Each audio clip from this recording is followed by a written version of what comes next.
Andrew from Canada says his girlfriend is too loud during sex. What can we do about that? All right. Yeah, I'm Interesting gonna topic. have to hear. Yeah, I'm gonna have to hear what too loud means. Yeah, Andrew, tell us what too loud means. Yes, and sorry about that. I almost feel bad about taking up your call after the previous call. I really wish Dani all the best. And thanks for what you guys are doing in terms of like demystifying and destigmatizing sex work. It's super awesome. I appreciate that. But when it comes, when it comes to the loudness, it's one of the things where, like, especially when she's about ready to kind of climax, it gets loud, but sort of loud to the point of like actual screaming. And I think we're pretty open about this. We just had a conversation about this a couple days ago. And because it's one of the things where I'm getting kind of self-conscious about it. She seems less so, but it is actually like screaming and yelling. And we've Googled it, and a lot of the time the Google kind of just says, "Oh, just try having sex in the shower or try white noise." Mm-hmm. But like it sounds like someone getting murdered. And I'm like, it's the white noise isn't really going to help with that. So it just sounds like you're trying to cover it up, right? Which somehow exactly, seems to make it worse in a way. I don't know. Yeah, exactly. So, I'm just wondering if you guys have any advice for that kind of stuff. First, I want to ask, is it too loud for like you? Like, is it kind of like, this is screaming and it's kind of turning me off? Like, this is not what I'm into. Or is it like you're self-conscious about other people hearing you? I think it's more about other people hearing me. It does hurt my ears. I honestly, it's kind of a nice feedback in some ways, because it's like, oh, okay, this is working for you, so that's cool. But like, especially like it is like actual yelling, and the thing is like sometimes kids could be walking by the sidewalk and stuff like that, and just people walking around, and I don't know, like if I were them, I would not want to hear this. So yeah, it's more about sort of other people and making sure they're comfortable, because again, we've had a couple of complaints already. So yeah. I mean, it's definitely a thing to be aware of, like, especially in this era where we've got everybody working from home. We've got, kids home from school and all of those kinds of things. But I would be just really curious sort of what her experience is, what it is that she is, not what it is she's reacting to, but what that reaction feels like, and sort of her mindset and her feelings. It sounds like it might be the type of thing, if she's looking to change it, that she would want to talk to a therapist about, because the associations we make with sex are malleable. And that doesn't mean that she needs to be quieter, that she needs to change how she feels or how she responds or reacts sexually. But if she is looking to, then it's probably worth examining that relationship a little bit. Why is it that being so loud feels so good or feels like a necessary component? Because that's what stands out to me. It's not that she's loud. It's that she might be loud when she doesn't want to be, or when it's like causing issues. So if that's truly how she feels, and I know that you're the one here talking to us, but I would encourage her to just examine that relationship and maybe talk that over with a therapist. What other ideas come to mind for y'all? Gag. Well, actually, there was one piece. Oh, sorry. Gag is a solid answer.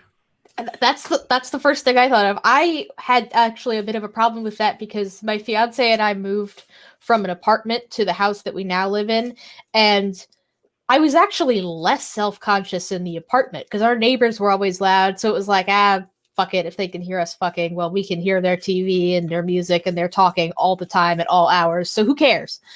But now I live in a neighborhood where my neighbors are like really friendly to me and very courteous, and they have kids, and I'm like, oh shit, I have to like actually care now.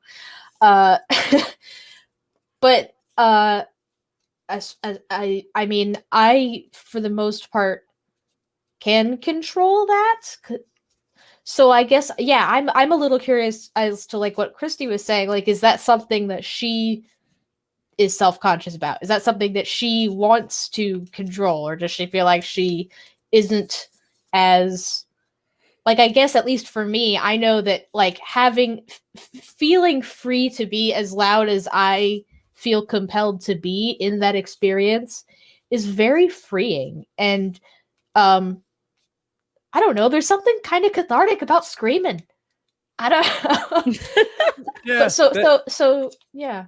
That's why I kind of focus on what her relationship with it is, because this doesn't feel like something that is out of her control in a certain way, but it may likely feel that way. And it may be, you know, I would just be really curious, because I think that ultimately that's going to be what changes this, is her decision to, and her sort of examining why she's feeling this way. I like what Tanyel Wright said in said in the YouTube chat, which is maybe there's some exhibitionism at play. I know for me, I sound like a psycho. Yeah, bless our neighbors. I feel really bad for our neighbors. It's terrible. And I when I was younger, I was very self-conscious about that, and I would sit there and like do the bite a pillow thing, or I would like try to think about it, but then that took me out of the moment. Then it took longer to get to the if you know what I mean. So Yeah, I just say fuck it. Like my neighbors have heard fucking before. If they haven't, they've watched porn, and if they haven't, they're lying. That sounds terrible, but like I don't know, like again, there's something cathartic about screaming. So yeah, I think that may be the other piece of this, is that she doesn't need to make that change, and it may be about, you know, kind of embracing it to a certain extent. okay, yeah, it's more, it's just I don't want to, you know, I don't want to be a bother to the neighbors. Like, and again, it's less about the adults and more about like if there's kids walking by, like there's a sidewalk really near the room. So, you know, it's like, I don't know if I want to subject people to that. But no, you're absolutely right. And again, she doesn't seem very fussed about it. They did have some suggestions. Like they did mention like something like a gag and stuff, which could be interesting. I just worry about, you know, a choking hazard kind of thing. Well, yeah, I think I would definitely clarify that we're not meaning, you know, something from Spencer Gifts as like kind of a cheap novelty. If you are interested, and if that is a direction y'all's sex life is wanting to go, I would definitely encourage you to check out a number of different gags that are available at, you know, any kind of adult toy store.